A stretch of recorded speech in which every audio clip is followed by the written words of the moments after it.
朗読千人芥川龍之介作千人。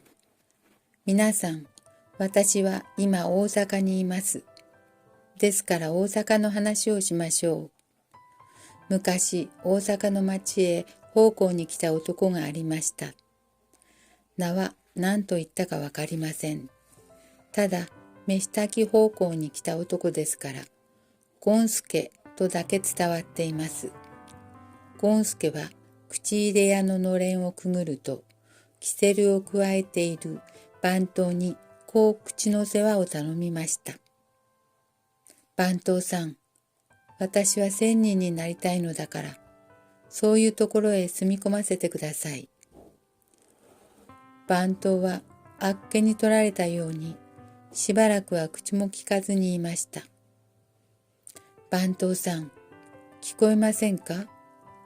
私は1000人になりたいのだから、そういうところへ住み込ませてください。まことにお気の毒様ですが、番頭はやっといつもの通り、タバコをスパスパ吸い始めました。手前の店では、まだ一度も1000人なぞの口入れは引き受けたことがありませんから、どうか他へおいでなすってください。するとゴンスケは不服そうにちぐさの桃引きの膝を進めながらこんな理屈を言い出しました。それはちと話が違うでしょう。お前さんの店ののれんには何と書いてあるとお思いなさる？よろず口入れどころと書いてあるじゃありませんか。よろずというからは何事でも口入れをするのが本当です。それともお前さんの店ではのれんの上に嘘を書いておいたつもりなのですか？なるほど、こう言われてみるとゴンスケが怒るのももっともです。いえ、のれんに嘘がある次第ではありません。何でも1000人になれるような奉公口を探せとおっしゃるのなら、明日またおいでください。今日中には心当たりを訪ねておいてみますから。番頭はとにかく一時逃れに、ゴンスケの頼みを引き受けてやりました。が、どこへ奉公させたら1000人になる修行ができるか。もとよりそんなことなぞはわかるはずがありません。ですから、ひとまずゴンスケを返すと、早速番頭は近所にある医者のところへ出かけていきました。そうしてゴンスケのことを話してから、いかがでしょう先生。1000人になる修行をするには、どこへ奉公するのが近道でしょう。と心配そうに尋ねました。これには医者も困ったのでしょう。しばらくはぼんやり腕組みをしながら庭の松ばかり眺めていました。が、番頭の話を聞くと、すぐに横から口を出したのは、古狐というあだ名のある狡猾そうな医者の女房です。それはうちへおよこしよう。うちにいれば2、3年中にはきっと1000人にしてみせるから。さようですか。それは良いこと伺いました。では何分願います。どうも1000人とお医者様とはどこか縁が近いような心持ちがいたしておりましたよ。何も知らない番頭はしきりにお辞儀を重ねながら大喜びで帰りました。医者は苦い顔をしたままその後を見送っていましたが、やがて女房に向かいながら、お前は何というバカなことを言うのだ。もしその田舎者が何年いても一向戦術を教えてくれぬなどと不平でも言い出したらどうする気だ。と、ひまいましそうに小言を言いました。しかし女房は謝るどころか、鼻の先でふふんと笑いながら、まあ、あなたは黙っていらっしゃい。あなたのように馬鹿正直では、この世知がない世の中にご飯を食べることもできはしません。と、あべこべに医者をやり込めるのです。さて、あくる日になると約束通り、田舎者のゴンスケは番頭と一緒にやってきました。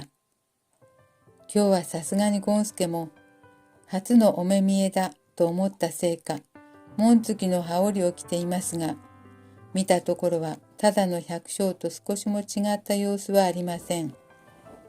それがかえって案外だったのでしょう。医者はまるで天竺から来た蛇行獣でも見るときのように、じろじろその顔を眺めながら、お前は仙人になりたいのだそうだが、一体どういうところからそんな望みを起こしたのだと不審そうに尋ねました。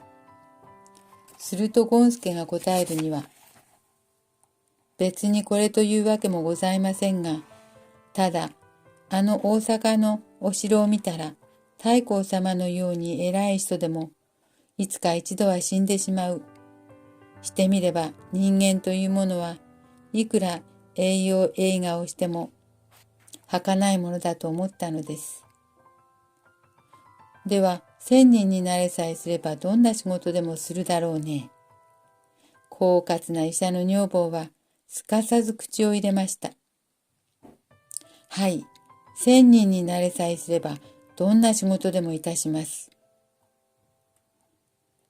それでは今日から私のところに20年の間奉公をし、そうすればきっと20年目に仙人になる術を教えてやるから。さようでございますか。それは何よりありがとうございます。その代わり、向こう20年の間は一文もお給金はやらないからね。はいはい、承知いたしました。それからゴンスケは20年間、その医者の家に使われていました。水を汲む、薪を割る、飯を炊く、拭き掃除をする。おまけに医者が外へ出るときは、薬箱を背負って友をする。その上、給金は一文でもくれと言ったことがないのですから、このくらい重宝な奉公人は日本中探してもありますまい。が、とうとう20年経つと、ゴンスケはまた来た時のように、紋付きの羽織を引っ掛けながら、主人夫婦の前へ出ました。そうして、陰陰に20年間世話になった礼を述べました。ついては、金がねお約束の通り、今日は一つ私にも不老不死になる仙人の術を教えてもらいたいと思いますが、ゴンスケにこう言われると、並行したのは主人の医者です。何しろ一文も給金をやらずに20年間も使った後ですから、今更前術は知らぬなぞとは言えた義理ではありません。医者はそこで仕方なしに、仙人になる術を知っているのは俺の女房の方だから、女房に教えてもらうがよい、とそっけなく横を向いてしまいました。しかし女房は平気なものです。では、戦術を教えてやるから、その代わりどんな難しいことでも私の言う通りにするのだよ。さもないと仙人になれないばかりか、また向こう20年の間、お給金なしに奉公しないとすぐに罰が当たって死んでしまうからね。はい、どんな難しいことでもきっとし遂げてご覧に入れます。ゴンスケはほくほく喜びながら女房の言いつけを待っていました。それではあの庭の松にお登り。女房はこう言いつけました。もとより仙人になる術などは知っているはずがありませんから、何でもゴンスケにできそうもない難しいことを言いつけて、もしそれができないときには、また向こう20年の間、ただで使おうと思ったのでしょう。しかしゴンスケはその言葉を聞くとすぐに庭の松へ登りました。もっと高く、もっとずっと高くお登り。女房は縁先に佇みながら松の上のゴンスケを見上げました。ゴンスケの着た紋付きの羽織はもうその大きな庭の松でも一番高い梢にひらめいています。今度は右の手をお離し。ゴンスケは左手にしっかりと松の太枝を押さえながらそろそろ右の手を離しました。それから左の手も離しておしまい。おいおい、左の手を離そうものなら、あの田舎者は落ちてしまうぜ。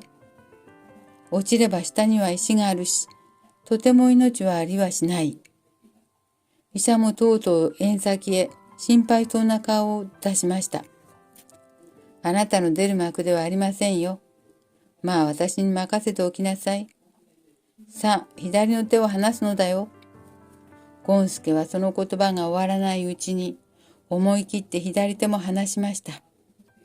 何しろ木の上に登ったまま、両手とも離してしまったのですから、落ちずにいるわけはありません。あっという間にゴンスケの体は、ゴンスケの着ていた紋付きの羽織は、松の梢から離れました。が、離れたと思うと落ちもせずに、不思議にも昼間の中空へ、まるで操り人形のように、ちゃんと立ち止まったではありませんか。どうもありがとうございます。おかげさまで私も一人前の仙人になれました。ゴンスケは丁寧にお辞儀をすると、静かに青空を踏みながら、だんだん高い雲の中へ登っていきました。医者夫婦はどうしたか、それは誰も知っていません。ただその医者の庭の松は、ずっと後までも残っていました。